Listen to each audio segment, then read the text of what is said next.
Bunad is a Norwegian umbrella term encompassing, in its broadest sense, a range of both traditional rural clothes as well as modern 20th-century folk costumes. In its narrow sense, the word Bunad refers only to clothes designed in the early 20th century that are loosely based on traditional costumes. The word Bunad in itself is a 20th-century invention. The Bunad movement has its root in 19th-century national romanticism, which included an interest for traditional folk costumes not only in Norway, but also in neighbouring countries such as Denmark and notably Germany. However, in Norway, national romanticist ideas had a more lasting impact, as seen in the use of folk-inspired costumes. History. The Bunad movement has been carried forward by enthusiasts all over the country, and new Bunad variations are frequently created and proposed for approval. Designers such as Lise Sharkbrack have developed entire lines of costumes based on the Bunad tradition. In the field of folk costumes, it is common to differentiate between Bunad and folk costume, the latter being the local dress in previous times with all its variations and hues. Modern interpretations of these costumes have often modified or done away with completely parts of the traditional dresses in order to align them with a more conventional idea of beauty and fashion. For example, few Norwegians still use the headdresses and headpieces that were a part of the traditional costumes, preferring instead to show the hair in accord with modern, Western fashions.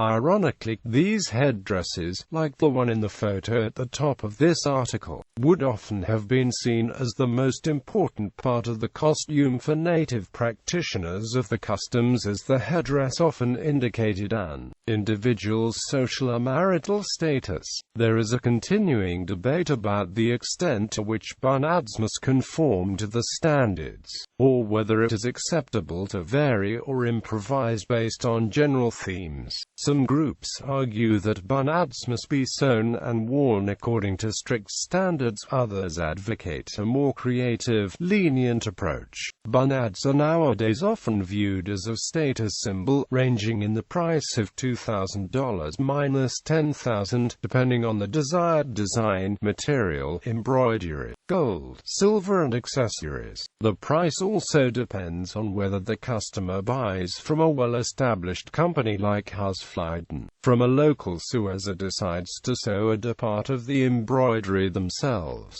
It usually takes up to a year to finish making the Bunad, and it has become a tradition for parents to give their children a Bunad as a confirmation gift, which they will wear on their confirmation day. In recent years, Chinese companies have started selling cheaper Bunads made in China, so-called China Bunads. Quote, "It has caused concern that these China Bunads may undermine the authenticity and the desirability of the Bunads. Bunad traditions in Norway. In Norway in the post-war era, especially in more recent times, it is common, but by no means mandatory, to wear Bunad at various celebrations such as folk dances, weddings, baptisms, confirmations and especially the May 17th National Day celebrations. In recent years, its use has reached far outside folk dancing, folk music, and particular holidays. Accepted as proper gala attire, it is increasingly common to see people, and especially women, dressed in Bunad. The former Norwegian Foreign Minister, Thorvald Stoltenberg, made history by presenting his accreditation as ambassador to Margaret II of Denmark dressed in a Bunad. Bunads were also conspicuous among those present at the blessing of the reign of King Harald and Queen Sonja, demonstrating that the Bunad is now considered acceptable as an alternative form of formal wear even on the most solemn public occasions. Moreover, people tend to wear Bunads to festive celebrations such as anniversaries and birthdays, and for religious occasions including baptisms, confirmations and Christmas. There is ongoing debate about the official status of various outfits and what allowed variations are. Due to ongoing discussions on the status of bunads, it is not possible to state accurately the number of different types of bunads in Norway, but most estimates place the number at around 200.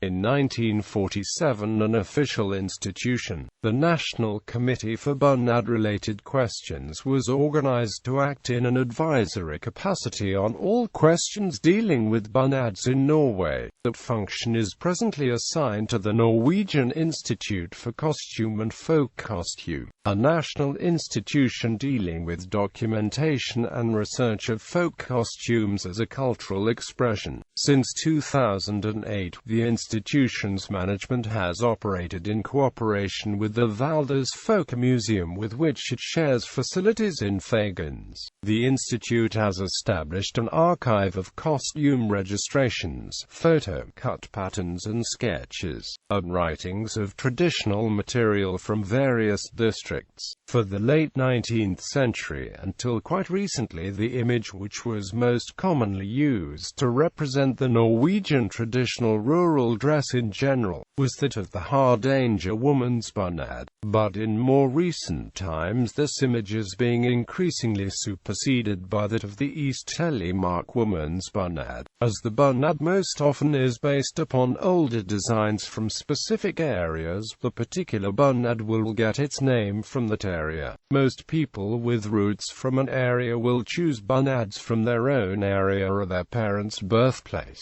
People in general will expect that your bunad represents an area that you have a strong connection to. However, there are no specific rule that states your choice, and you are free to pick whatever kind you like. In the meantime, local bunad sellers might have some difficulties with getting the right bunad if it is not from their area. Design and origins of bunad.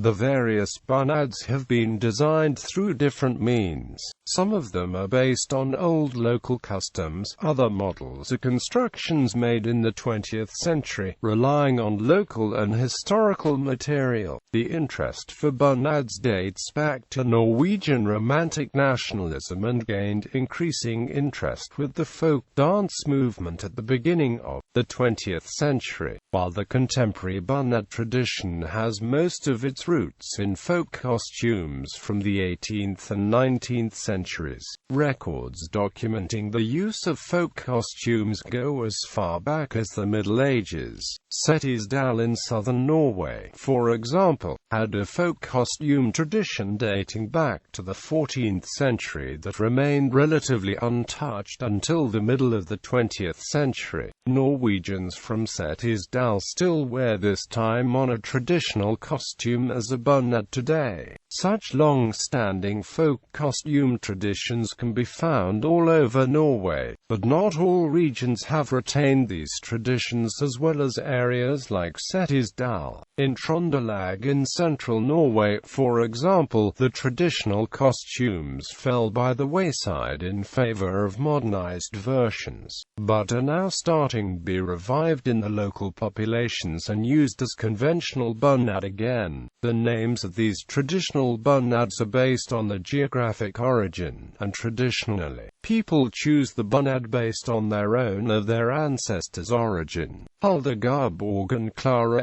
Siemby are cited as pioneers in bringing bunads into mainstream culture, with Garborg's publication of the pamphlet Norsk Klædebunad in 1903. The focus moved from the creation of a single national costume to the development of several regional bunads. Although bunads are based on traditions in various areas, these designs are embellished by additions such as embroidery. The overarching sense of bunad design is to preserve the way people dressed for festive occasions in one particular era. This has led local and national councils to impose official constraints on various details in the bunad, including colors, fabric, embroidery, jewelry, cut, and allowable headwear.